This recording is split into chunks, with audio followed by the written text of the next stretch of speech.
आज के ध्यान ज्ञान सत्र का सब्जेक्ट है कर्म सिद्धांत। अपने जीवन में बहुत ही महत्वपूर्ण सिद्धांत है, क्योंकि भगवान कृष्ण ने अर्जुन को भगवत गीता जब सिखाई तब पहले 2 चैप्टर के बाद में तीसरा चैप्टर कर्म योगी है, और कर्म योग से उन्होंने कर्म के बारे में जानकारी देना शुरू किया। ये जो कर्म है, इंसान जन्म से लेके मरण तक कुछ ना कुछ तो करता ही है, चाहे वो कर्मेंद्रिय से हो, ज्ञानेंद्रिय से हो या अंतरेंद्रिय से हो। निरंतर कर्म का प्रवाह जो है वो कभी रुकता नहीं है, थकता नहीं है। नींद में भी कर्म का प्रवाह जो है वो शुरू रहता है। इसलिए भगवान कृष्ण ने कर्म के बारे में अर्जुन को चैप्टर 3 में बहुत गहराई में बातें बताई कि अर्जुन, एक कर्म जो है यह कर्म से हमें कर्म का ट्रांसफॉर्मेशन हमें यज्ञ में होना चाहिए, क्योंकि हमारा जो यज्ञ जो है एक कौन सा यज्ञ है जिसे हम आत्म यज्ञ भी बोल सकते हैं। भगवत गीता में 3 चैप्टर में 14वां जो श्लोक है उसमें प्रभु कहते हैं,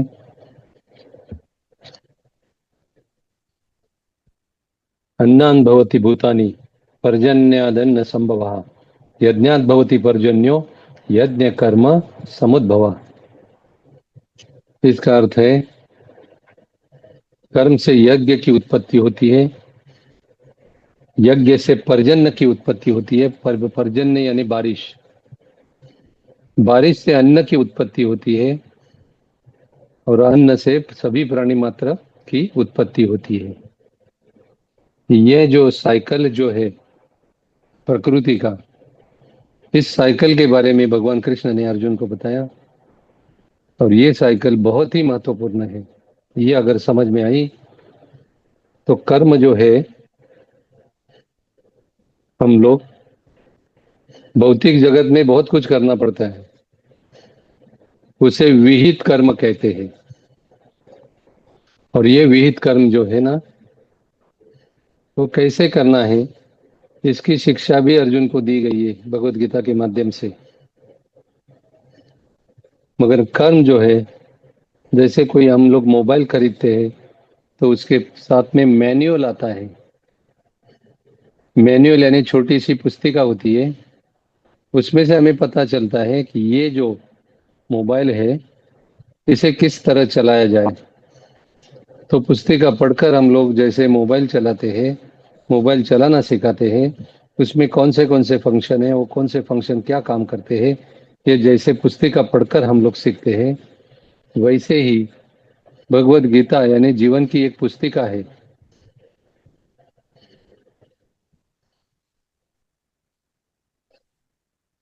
और ये पुस्तिका में पहले ही कर्म योग सिखाती है।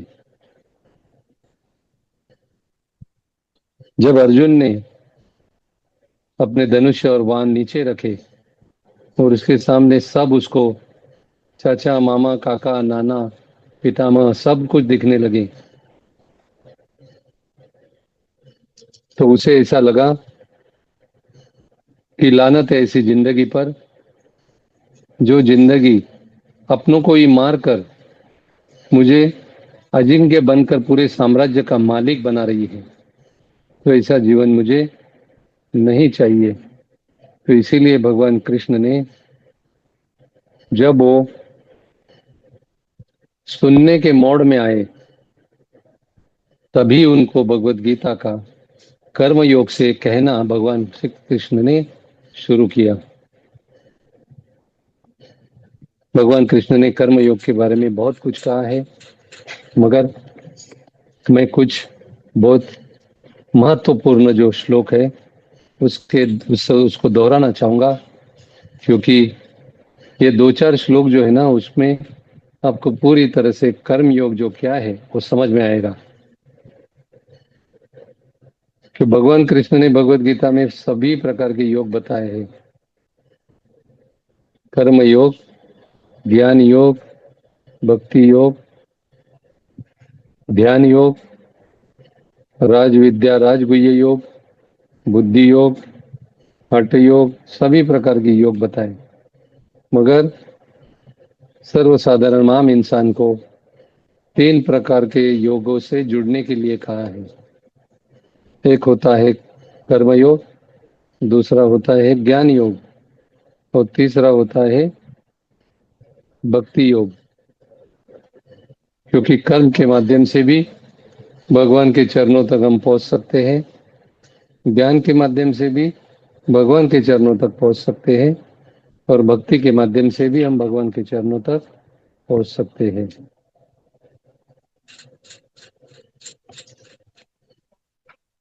भगवत गीता में 4 प्रकार के भक्त का वर्णन किया है।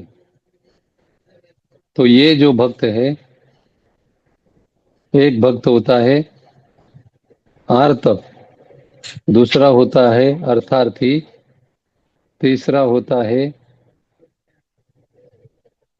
जिज्ञासु, और चौथा होता है ज्ञानी भक्त। ये जो ज्ञानी भक्त है ना, भगवान कृष्ण कहते हैं कि सबसे मेरा प्रिय भक्त है। इसलिए भौतिक जगत में कर्म करते करते हमें ज्ञान को भी अर्जित करना है और भक्ति भी करनी है। क्योंकि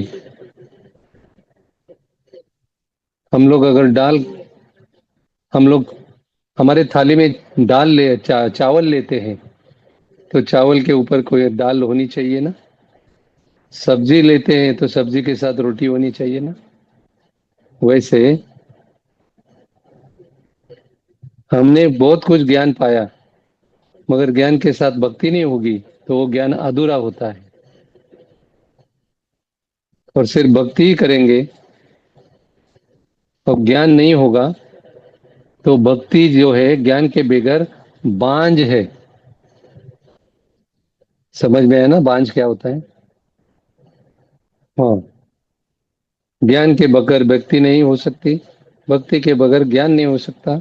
ज्ञान और भक्ति जब एक साथ में चलती है तो हम प्रभु के चरणों तक पहुंचते हैं। उसे ही तद्धाम परम मम, ऐसा भगवान कृष्ण ने भगवत गीता में कहा है।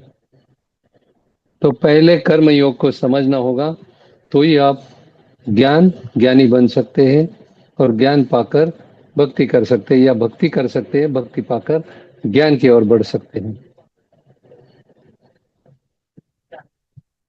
पहले अर्जुन को कर्म योगी बनाया, फिर उसको ज्ञान योगी बनाया, और फिर ज्ञान के बाद में वो भगवान कृष्ण जो है सही मायने में कौन है, यह जब अर्जुन को समझ में आया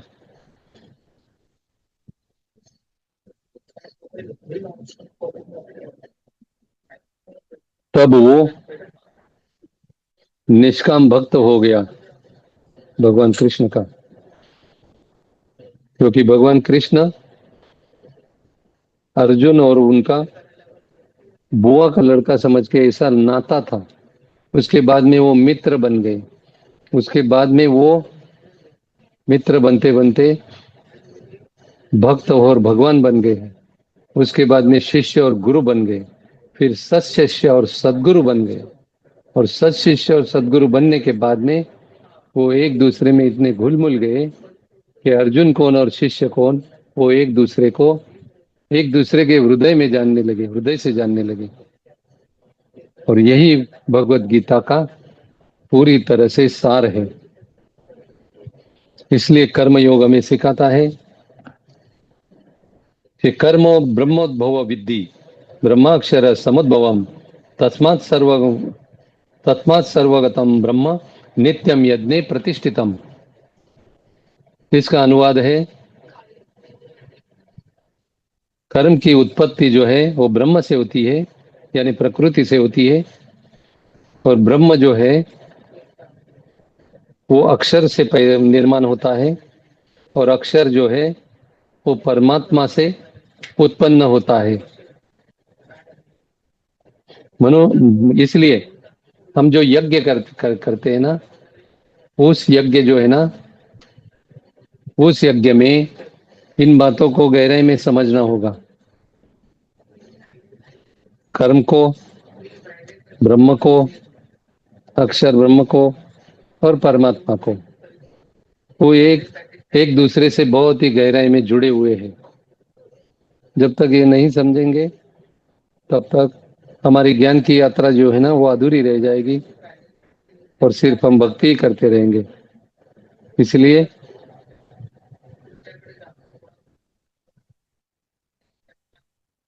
भगवान कृष्ण भगवत गीता में कहते हैं, ज्ञानाग्नि दग्ध कर्माना, ज्ञान की अग्नि जब प्रज्वलित हो जाती है तो उसमें हमारे सभी प्रकार के जो कर्म जो है ना वो भस्म हो जाती है, उनकी राख हो जाती है। और ये ज्ञान कहाँ से प्रकट होता है?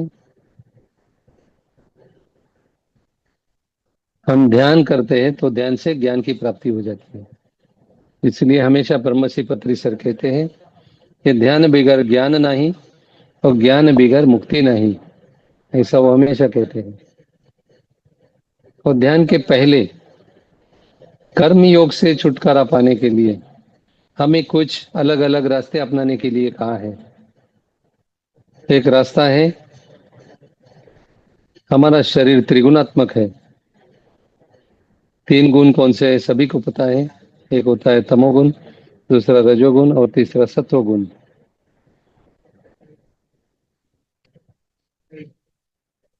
और चातुर्वर्ण्य भी बताए गए हैं भगवत गीता में। चातुर्वर्ण्य मया सृष्टम गुण कर्म विभागशः। चातुर्वर्ण्य कौन से है? ब्राह्मण, क्षत्रिय, वैश्य और शूद्र। तो हम कमर के नीचे शूद्र है, कमर के ऊपर जो हमारा उदर आता है, पेट आता है, उसके लिए जो भी करते हैं तो हम वैश्य यानी व्यापारी बन जाते हैं। उसके लिए कुछ ना कुछ तो उधर भरण पोषण के लिए हमें जो करना पड़ता है, इसलिए हम लोग वैश्य हैं। और उसके ऊपर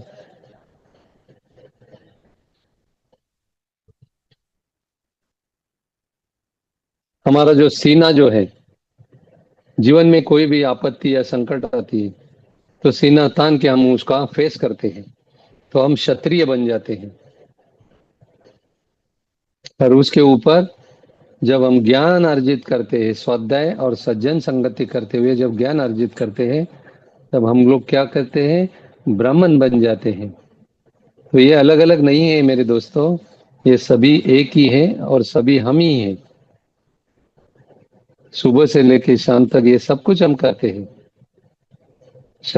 शूद्र का भी काम करते हैं, वैश्य का भी काम करते हैं, क्षत्रिय का भी काम करते हैं और ब्राह्मण का भी काम करते हैं। तो हमें शाकाहारी क्यों बनना है मास्टर? क्योंकि शाकाहारी इसलिए बनना है क्योंकि तमोगुण और रजोगुणी साधक कभी प्रभु की चरणों तक नहीं पहुंचता। क्यों नहीं पहुंचता? क्योंकि सत्वगुण से जो सामर्थ्य और धैर्य की वृद्धि होती है वही प्रभु के चरणों तक पहुंचाती है। और शाकाहारी बनने से सत्वगुण और तमोगुण जो है ना, आहिस्ता आहिस्ता आहिस्ता आहिस्ता उसका निर्मूलन हो जाता है, वो खत्म हो जाते हैं। इसलिए ये आज का जो सेशन जो है कर्म सिद्धांत इतना महत्वपूर्ण है, क्योंकि एक बार मैंने वो हिंदी जेटीटीपी में लिया था, तो पूरी तरह से उनका उसका जो विश्लेषण मैंने बहुत गहराई में जाके किया था। तो हमें सत्वगुणी बनना है और सत्वगुणी शाखार से बनते हैं और अहिंसावादी विचारों से बनते हैं। क्योंकि हमारी जो यात्रा जो है वो सत्य और अहिंसा की यात्रा है मास्टर। कि जिस प्राणी को हम लोगों ने जन्म नहीं दिया उसको मारने का या मारकर खाने का कोई भी हमें अधिकार नहीं है। वो भी एक कर्म बन जाता है। और वो कर्म बनने के बाद में वही कर्म जो है, कर्मा रिटर्न्स, वही कर्म जो है हमारे जीवन में फिर से आता है भुगतने के लिए। इसीलिए आज के तारीख में पहले कुंडी से काम चलता था और लोग इर्द गिर्द घूमते थे। घर को कुंडी लगाने के बाद में हम लोग घूम सकते थे। मगर अभी चोरों के डर से ताला आ गया, ताले के डर से चाबी आ गई, और ताला चाबी होते हुए भी सुरक्षा रक्षक यानी सिक्योरिटी गार्ड भी आ गए। और सिक्योरिटी गार्ड के होने के बावजूद भी चोरियां होती है। तो ये जो है ना, तो ये ध्यान में रखते हुए हमें क्या करना है कि हमसे सत्व, रजोगुण और तमोगुण जो है, जो हमारा सुख चैन छीन लेते हैं, ये चोर है। रजोगुण और तमोगुण है ना, ये चोर है। तो इसके लिए हमें खुद को चौकीदार होना होगा और चौकीदार बनकर उनसे दूर रहना होगा।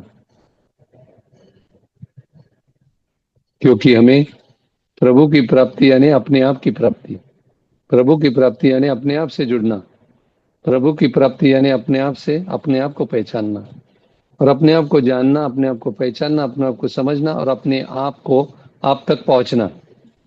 ये ध्यान में रखिए मास्टर।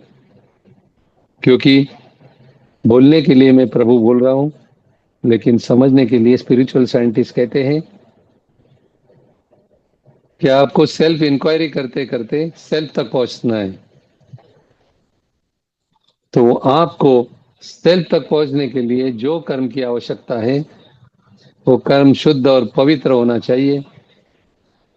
और वो शुद्ध और पवित्र कर्म सात्विक आहार से सत्व गुण विकसित होता है। और सत्व गुण विकसित होने के बाद में आपसे शुद्ध और पवित्र कर्म हो जाता है। कर्म तीन प्रकार का होता है। एक होता है काया से, एक होता है वाणी से, और तीसरा होता है मन से। काया से यानी ज्ञानेंद्रिय और कर्मेंद्रिय से होता है। वाणी चार प्रकार की होती है, वैखरी, मध्यमा, पश्चंती और परा। ये चार वाणी से वो कर्म होते हैं। और अंतरेंद्रिय भी चार है। उसमें मन नाम का जो अतीन्द्रिय है, इससे मानसिक कर्म होता है। यानी काया वाचा मनसा जो कर्म होते हैं, वो सात्विक आहार यानी शाकाहार से हमारी पूरी तरह से हम अहिंसावादी बन जाते हैं। और जो अहिंसावादी बन जाते हैं ना, वही ये जो सत्य की राह पर चलकर शाश्वत सत्य तक यानी फाइनल ट्रूथ तक पहुंच सकते हैं। मैं जो कह रहा हूं, ये बातें आपको आसानी से समझ में आ रही है या कुछ कठिन हो रहा है? कुछ मेरी बातें मास्टर बीच बीच में बोलिए आप। कठिन तो कुछ नहीं, सरल है सर, सरल लग रहे यस हैं। यस, क्योंकि एकदम सिंप्लीफाइड करके मैं बता रहा हूँ। क्योंकि अगर मैं कठिन कठिन बोलूंगा तो आपको समझ में नहीं आएगा, आपके थोड़ा सा कठिन क्रिटिकल हो जाएगा सब्जेक्ट। तो कर्म सिद्धांत जो है वो एकदम सिंप्लीफाइड फॉर्म में जो भगवान कृष्ण ने बताया, यही फॉर्म में मैं आपको एकदम सिंपल और सिंपल करने का प्रयास कर रहा हूँ। सर वो जो वाणी वाणी जो चार प्रकार बोले, वो क्या क्या है? हाँ, ये वाणी होती है जब आप बड़े आवाज में बोलते हैं, उसे वैखरी वाणी बोलते हैं। और अंदर ही अंदर हमें हमें जब सुनाई देता है तो उसे मध्यमा वाणी बोलते हैं। खुद की आवाज खुद को ही जब सुनाई देती है, उसे मध्यमा वाणी बोलते हैं। और जब मन ही मन में बोलते हैं ना, तो उसे पश्चंती वाणी बोलते हैं। और ये तीन वाणी के परा होती है, उसे परावाणी कहते हैं। ये चार प्रकार की वाणी है। और सबसे जो वाणी जो है महत्वपूर्ण, वो वैखरी वाणी है। कम बोलो और सोच कर बोलो, कम बोलो और सोच कर बोलो, सोच को सोच कर बोलो और मधुर बोलो। और मधुर जो भी बोलो उसमें रस होना चाहिए, सामने वाले के दिल को छूना चाहिए। इसलिए संत ज्ञानेश्वर हमें कहते हैं कि वाणी कैसे होनी चाहिए। साच आणि मवाळ, मितुले आणि रसाळ। साच यानी सत्य, मवाळ यानी एकदम सॉफ्ट होनी चाहिए वाणी हमारी अपनी। मितुले यानी बहुत कम अक्षर में, एक अक्षर से काम बनता हो तो चार की जरूरत नहीं है। और रसाळ यानी मधुर होनी चाहिए वाणी, आपकी वाणी से शहद टपकना चाहिए, ऐसी वाणी होनी चाहिए। ऐसी जब वाणी कभी होगी आपकी, स्वाध्याय करेंगे, सज्जन संगत करेंगे, शाखार को अपना कर सतोगुनी बनेंगे, तो आपकी वाणी मधुर होंगी। और आपके आचार, विचार और उच्चार, ये तीनों प्रकार के जो कर्म हैं वो शुद्ध और पवित्र बन जाएंगे। और ये शुद्ध और पवित्र बनने के बाद में आपके सच की राह पर, यानी सत्य की राह पर कोई भी रोक नहीं सकता। आपकी सत्य की राह पर आने वाली दिक्कतें जो है ना, वो अपने आप कम होने लगेगी। और आपकी जो ये जर्नी जो है, इनर जर्नी, अंतर यात्रा जो है ना, वो सफल और सुफल हो जाएगी। इसीलिए कर्म योग को जानना बहुत ही जरूरी है। भगवान कृष्ण अर्जुन को कहते हैं, भगवान कृष्ण अर्जुन को कहते हैं कि कर्मण्यवाधिकारस्य मां फलेषु कदाचन मां कल मां कर्म फल हेतुर्भु निसंग स्वकर्मणि। ये श्लोक में भगवान कृष्ण कहते हैं तो कर्म किए जा, फल की इच्छा मत रख। क्योंकि फल की इच्छा जो है वो कर्म बंधन में हमें बांध देती है। इसलिए भगवान कृष्ण ने हमें वो श्लोक कहा है कि कर्म करो मगर फल की इच्छा मत करो। क्योंकि फल तो कर्म के अनुसार मिलना ही मिलना है, तो फल की इच्छा करके क्या फायदा। जो इंसान रोज अपने काम धंधे पे जाता है, अपने किसी कंपनी में जॉब करता है, तो उसको 30 दिन के बाद में उसको सैलरी मिलने वाली ही है, उसका जो वेतन जो है उसको मिलने वाला ही है। तो 30 दिन उसको फल, दिमाग में फल रखने की क्या जरूरत है। तो इसलिए 30 दिन कर्म करने के बाद में 31वें दिन में उसके हाथ में वेतन आने वाला ही है। क्योंकि भगवान कृष्ण इसलिए कहते हैं कर्म जो है और कर्म फल की आसक्ति, मैं कर्म कर रहा हूं और मैं कुछ अलग हूं, इस भाव से कर्म करना, और उस वो कर्म के बाद में उस फल की आसक्ति को पकड़ के रखना, उसके बारे में सोचना, ये दोनों जो बंध है ना, ये कर्म के बंध है। और इसे हमें काटना होगा, इसको छोड़ना होगा। तो उस मैं को सोच समझने के लिए और हमें कर्म की गहराई में जाना होगा। तो कर्म जो योग है ना, वो इतना ही है कि कर्म बंधन से कैसा छुटकारा मिले। और कर्म बंधन से छुटकारा के लिए ये जो कर्म मुझे दिया है वो प्रभु ने दिया है, और मैं प्रभु का नौकर हूँ, प्रभु का दास हूँ, प्रभु का सेवक हूँ। भले आप कोई भी काम करो, चाहे वो किचन में हो या किसी कंपनी में हो या किसी ने आपको काम की दिया हो, तो ये सभी प्रकार के कर्म है ना, प्रभु ने मुझे दिए हैं। और प्रभु मेरा मालिक है और पूरे संसार को प्रभु ही चलाता है, वैसे मेरे घर परिवार को प्रभु ही चलाता है। इस भाव से जब हम हर एक कर्म करेंगे, तो वो जो भाव जो है ना, इस भाव से हम लोग कर्म योग जीने लगते हैं मास्टर। और ये कर्म योग जीते जीते हमारी कर्म योग जीने की पूरी तरह से एक आदत बन जाती है। अंग्रेजी में कहावत है, man is creature of habits और habit is function of subconscious mind. हर इंसान अपनी आदत का गुलाम है और आदत ये अपने अवचेतन मन का कार्य है। तो संतों के साथ रहने से यानी सज्जन संगत्य करने से और स्वाध्याय करने से, शाकाहारी बनकर ध्यान करने से ज्ञानेंद्रिय, कर्मेंद्रिय और अंतरेंद्रिय इस सभी की आदतें जो है ना वो कंप्लीटली बंद हो जाती है मास्टर, और इन सभी को अच्छी आदतें लग जाती है।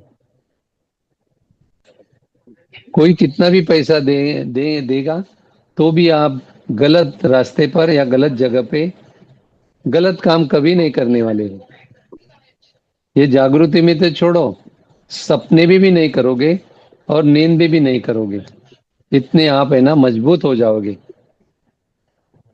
जैसे वो घड़ी लेते वक्त हम लोग दुकान में जाने के बाद में घड़ी वाले को पूछते हैं क्या घड़ी ये वाटर प्रूफ है? तो दुकानदार कहता है साहब पानी में डालकर देखो तो आपको समझ में आएगा घड़ी वाटर प्रूफ है क्या नहीं। तो ये विश्वास रखते हुए हम लोग वो वाटर प्रूफ घड़ी लेते हैं ताकि बारिश में भीग कर वो खराब ना हो। वैसे ही वो हम लोग जो है ना कर्म योग को अच्छी तरह से समझने के बाद में कर्म सिद्धांत है ना हम लोग जीने लगते हैं। कर्म सिद्धांत जो है ना हम लोग जीने लगते हैं और हमसे है ना जागृति, स्वप्न और सुषुप्ति तीनों अवस्था में शुद्ध और पवित्र कर्म होते हैं।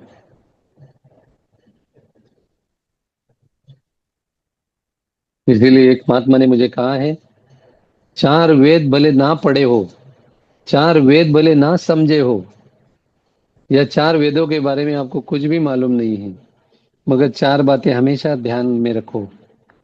वो चार बातें यानी वेदों का सार समझकर अपनी जिंदगी में अपनाओ तो आपसे शुद्ध और पवित्र होगा हर एक कर्म। तो चार बातें उन्होंने क्या की,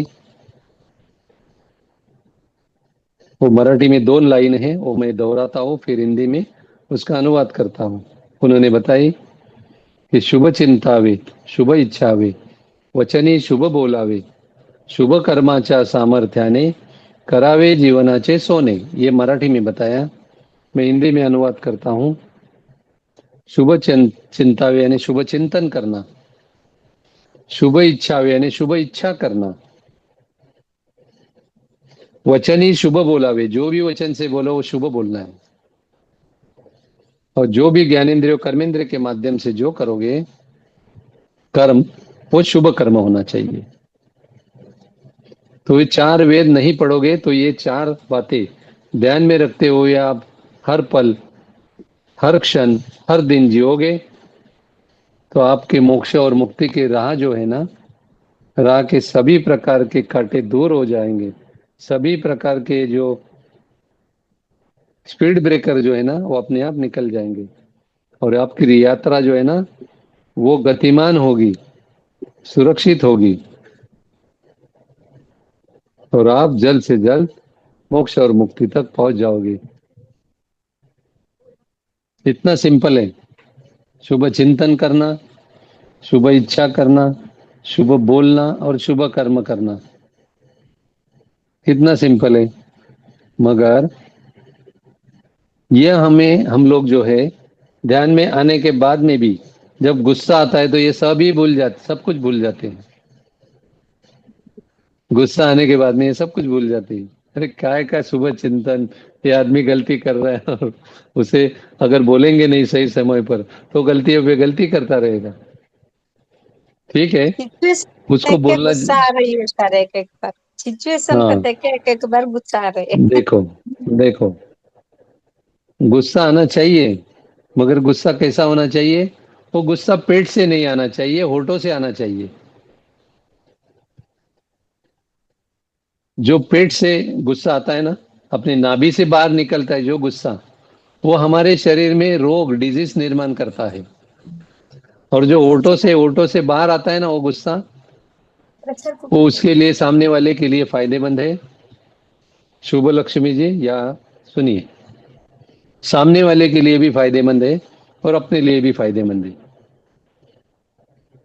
क्योंकि जब हम भोजन परोसते हैं तो भोजन में हम लोग सब्जी लेते हैं, रोटी लेते हैं, दाल लेते हैं, चावल लेते हैं, मगर कोई कोई पदार्थ ऐसे रहते हैं जिसमें रायता रहता है, चटनी रहती है, अचार रहता है। तो वो कितना रहता है? थोड़ा थोड़ा रहता है।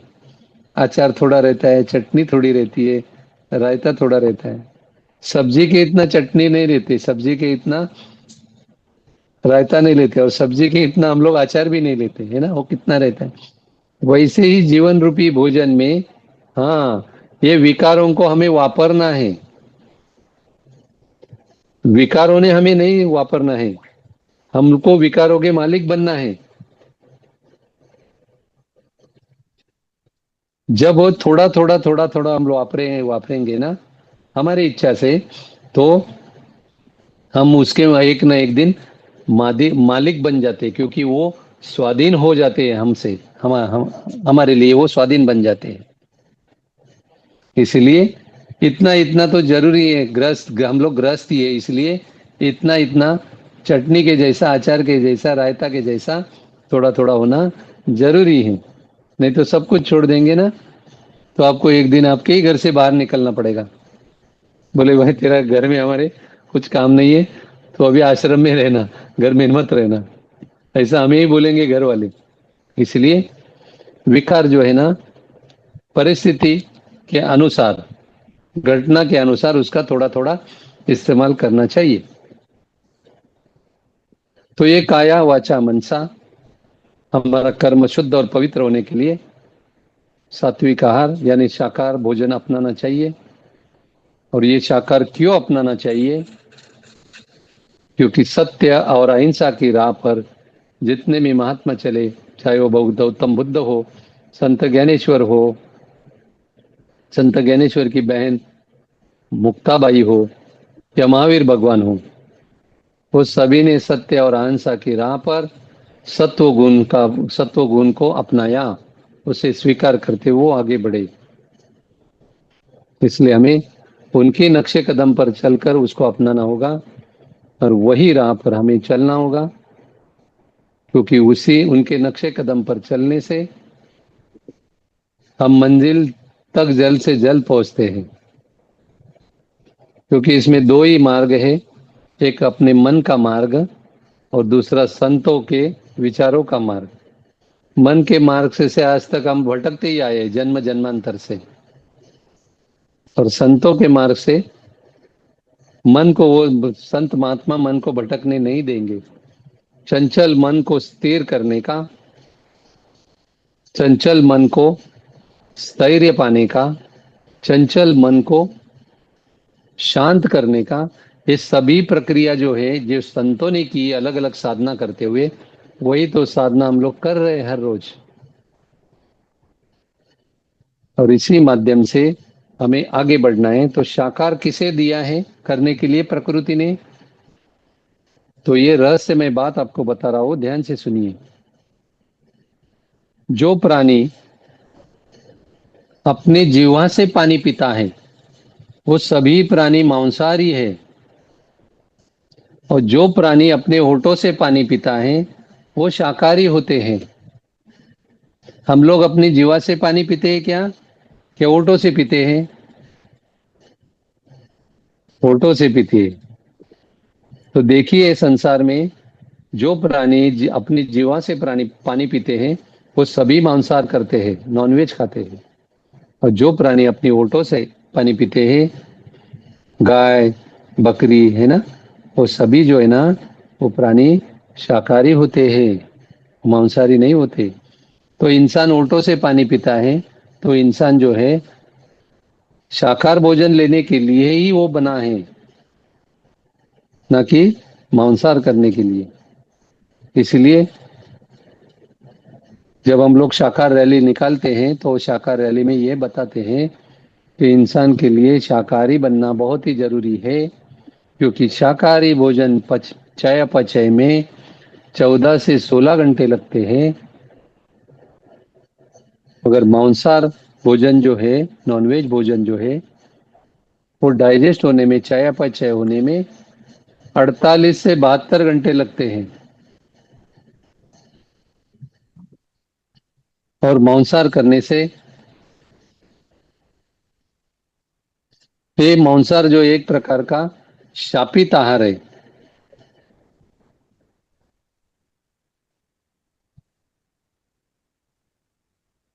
किसी प्राणी के सामने उसके बच्चों को मार के खाना, या बच्चों के सामने उसके माँ बाप को मार के खाना, ये कौन सा नीति है, कौन सा धर्म है, कौन सा आदर्श है?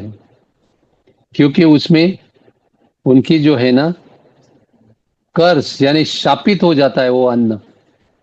और वो शापित होने के बाद में जब हम खाते हैं तो हमारा पेट जो है ना, मांसाहार करने वाले का पेट शमशान बन जाता है। क्या आप आपके पेट को शमशान बनाना चाहते हैं? तो मांसाहार कीजिए। नहीं बनाना चाहते हैं और आप इंसान पहले बनना चाहते हो तो मांसाहार को बिल्कुल 100% उसको त्याग दीजिए और शाकाहारी बनिए। और शाकाहारी भोजन इंसान के लिए बना है। हमें जो भी हम लोग नशा पान करते हैं, नशा पान करके शरीर का गटर बनाना नहीं है। और नॉनवेज या मांसाहार करते हुए पेट का स्मशान नहीं हमें बनाना है।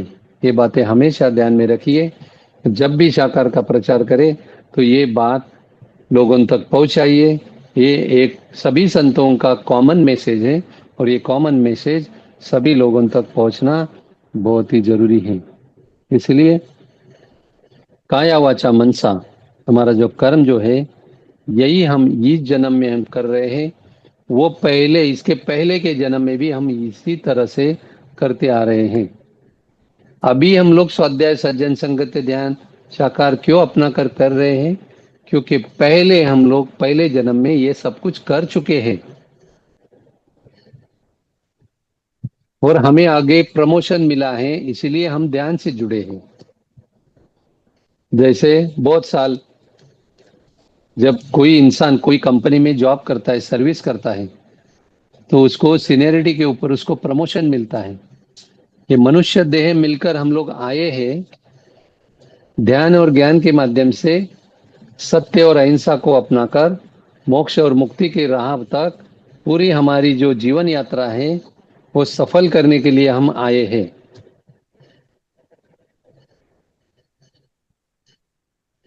तो हम थोड़ा सा उदाहरण लेके इसको और समझने का प्रयास करेंगे। तो आज का जो सेशन जो है कर्म सिद्धांत के ऊपर ही है। तो कर्म सिद्धांत और अच्छी तरह से समझने के लिए महाभारत के कुछ हम लोग उदाहरण लेंगे। ये उदाहरण से आपको समझ में आएगा कि सही मायने में इतने ज्ञानी लोग महाभारत में थे, मगर धर्म और नहीं समझा।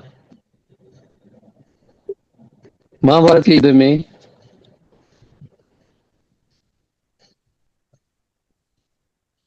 जिसको धर्म समझना चाहिए और धर्म में समझ में आता था, और धर्म में समझ धर्म की धर्म क्या है उनको बिल्कुल फिर धर्म के रास्ते चले और अधर्म का उन्होंने साथ दिया। ऐसे 4 शख्स है, वो भगवान कृष्ण को 100% जानते थे। तो भगवान कृष्ण का मार्ग जो है ना, वो धर्म का, सत्य अहिंसा और धर्म का मार्ग था। तो धर्म के मार्ग पे अगर भगवान कृष्ण चल रहे हैं तो भगवान कृष्ण को पूरी तरह से जानने वाले धर्म के रास्ते चलने चाहिए ना। तो अधर्म के रास्ते क्यों गए? कि उन्होंने जो नमक खाया था, जो आहार लिया था, वो गलत रास्ते में चलने वालों से, उन चलने वाले का आहार लिया था, भोजन लिया था।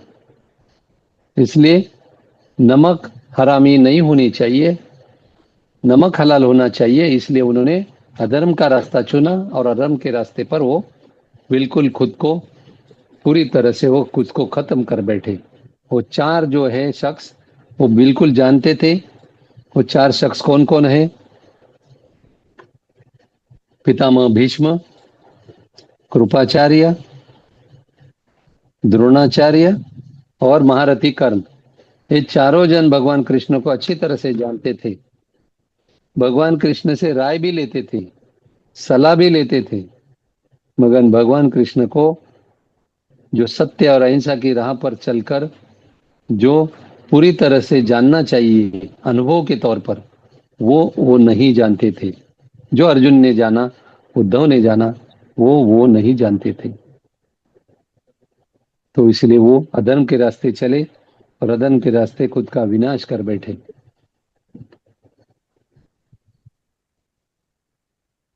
द्रोणाचार्य का क्या कर्म है? क्योंकि द्रोणाचार्य का एक शिष्य था, वो निचले जाति का था। वो सिर्फ क्षत्रियों को विद्या सिखाते थे, इसलिए एकलव्य को उन्होंने विद्या नहीं सिखाई। एकलव्य को नाराज किया, इसलिए एकलव्य ने द्रोणाचार्य का पुतला बनाया और पुतले से उन्होंने विद्या ग्रहण की। और वो कर्ण और अर्जुन से भी एकदम बेहतर, एक नंबर का अव्वल था एकलव्य, मालूम है? ये द्रोणाचार्य को पता होने के बाद में द्रोणाचार्य एकलव्य के पास आते हैं और उन्होंने उससे दक्षिणा मांगी। मैं, अगर आप मुझे गुरु मानते हो तो मुझे गुरु दक्षिणा चाहिए। तो जो उंगली से वो शर यानी वान चलाते थे, वही उन्होंने अंगूठा मांग लिया। द्रोणाचार्य ने कपट से उनका अंगूठा ले लिया। तो ये द्रोणाचार्य का कर्म जो है ना, उसको अधर्म के रास्ते ले गया, इसलिए वो खुद भी महाभारत के युद्ध में खत्म हो गए। दूसरा, पितामह भीष्म 6 महीना वानों की शैया पर लेटे हुए थे। वो क्यों लेटे हुए थे? क्योंकि एक जन्म में वो राजा थे, तो उन्होंने एक प्राणी को, जिसको क्या बोलते हैं, गिलहरी, वो प्राणी को है ना, उन्होंने, वो रंग बदलता, उसको क्या बोलते हैं? गिरगिट। गिरगिट। वो गिरगिट को है ना वान लगाकर ऐसा उन्होंने फेंक दिया था, और वो जो बाण लगाकर फेंक दिया था, उनके रास्ते में आया था, वो बबूल के पेड़ के कांटे जो थे उसमें जा गिरा था। और उसमें उसको जो वेदना हुई, वही वेदना जो है उनको, ये महाभारत युद्ध खत्म होने के बाद में भीष्माचार्य जो है, वो शैया पर लेटकर उन्होंने वो उसका भुगतान किया। सर सैया के, राइट सर, ओके। हाँ सर। तीसरा उदाहरण है धर्म अधर्म की ये लड़ाई है। इस लड़ाई में वाणी से किया हुआ कर्म जो है, इस वाणी की वजह से ही पूरा महाभारत हुआ। जब दुर्योधन गिर गया, गिरने के बाद में द्रौपदी और उसकी सहेली हंसने लगी और बोली, अंधे का पुत्र अंधा ही होता है। तो ये एक जो है गरम तेल की तरह उनकी कानों में गया दुर्योधन के, और उसने एक जो वाणी से निकला हुआ जो अक्षर है द्रौपदी के, तो उसने उसका पूरे महाभारत में उसमें बदला लिया। तो इसलिए वाणी से सोच समझ कर बातें निकलनी चाहिए।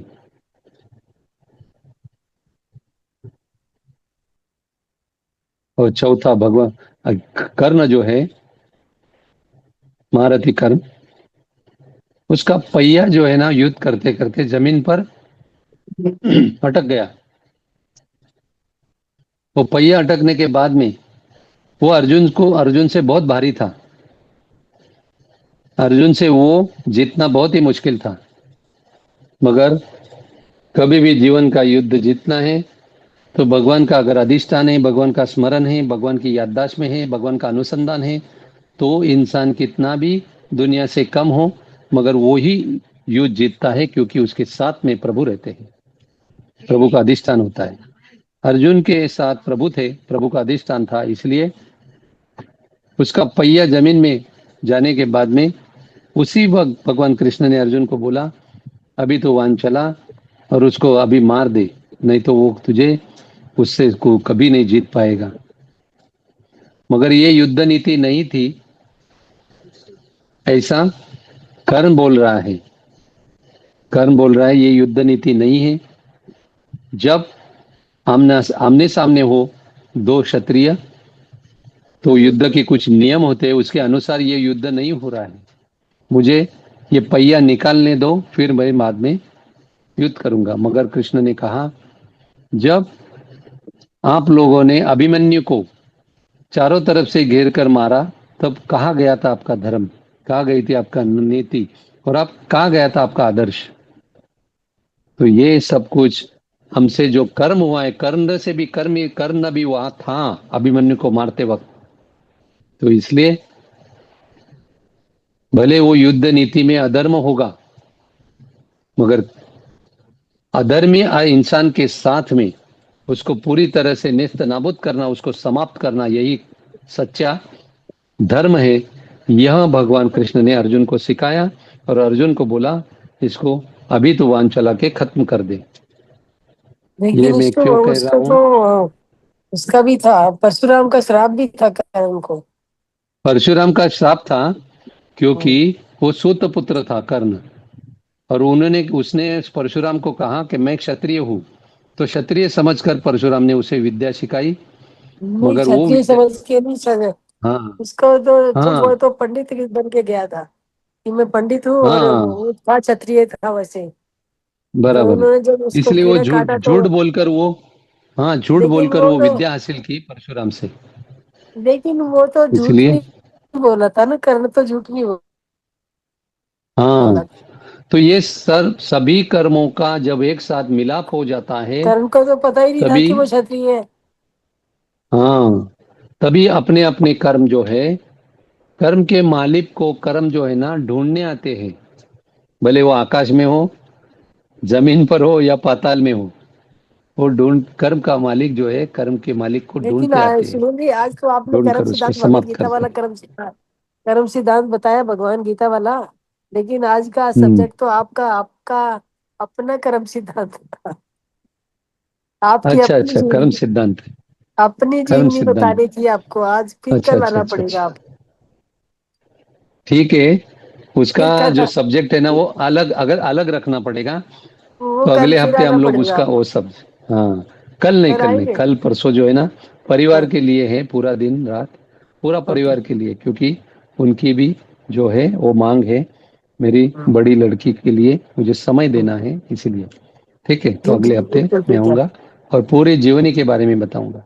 क्योंकि कर्म हाँ, सिद्धांत जो होता है ना, वो कर्म योग, और अपना जो कर्म जो है, वो सत्य और अहिंसा की राह पर कैसा होना चाहिए, इसके आपका बारे में जो था। जीवनी था ना, आपने उसके लिए बताया था सब्जेक्ट, क्या सब्जेक्ट दिया था हाँ,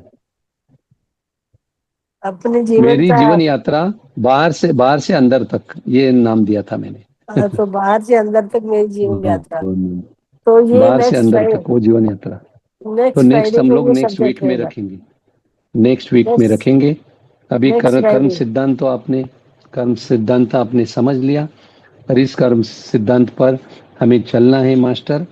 आपको अगर जल्दी है तो जल्दी जल्दी इसको अपनाओ, जल्दी नहीं है तो कैसे भी जियो, क्योंकि आपका जीवन है, मेरा जीवन तो है ही नहीं। मैंने तो सिर्फ ट्रैफिक हवलदार का काम किया, मैंने रास्ता बताया, रास्ते पर नहीं चलना है, नहीं चलना है, सिग्नल को नहीं आपने तो देखना है। अपने जीवन में विजय पा ही लिया अपना। अपनी चुनौतियों चुनौतियां आपने तो पार कर ही ली। सही है, सही है, सही है। तो वो जो तो ये भी चुनौतियां, सब कुछ जो है ना, आपका जो हाँ, जीवन यात्रा आप बताएंगे, उससे बहुत सारे लोगों को इंस्पिरेशन मिलेगा। तो यही कर्म सिद्धांत आपको मैं उस टाइम भी जोड़कर बताऊंगा कि कैसे जी, कैसे कर्म किए, और कैसे कैसे मेरे से भी गलत जो कर्म हुए वो मुझे भुगतने पड़े, और भुगतने के बाद में भी सच्ची और अच्छी राह पर मैं चलकर सत्य और अहिंसा की मार्ग पर आगे बढ़कर अभी आपके सभी के कॉम्प्लीमेंट से, शुभेच्छा से, सदिच्छा से यहाँ तक पहुंचा। तो आज मुझे यह कर्म सिद्धांत जो सत्र जो है लेने का अवसर मावतार फाउंडेशन के सभी मास्टर्स ने दिया, तो सभी मास्टर्स को मैं तहे दिल से शुक्रिया अदा करता हूँ। और ये सभी मास्टर के चरणों में और ब्रह्मांड के सभी गुरु सद्गुरु परात्पर सद्गुरु परमहंस और ऋषि मुनि राजर्षि महर्षि ब्रह्मर्षि सभी के चरणों में इस सेवा को सविनय समर्पित करता हूँ और मेरे वाणी को अर्धविराम देता हूँ। धन्यवाद, धन्यवाद, धन्यवाद।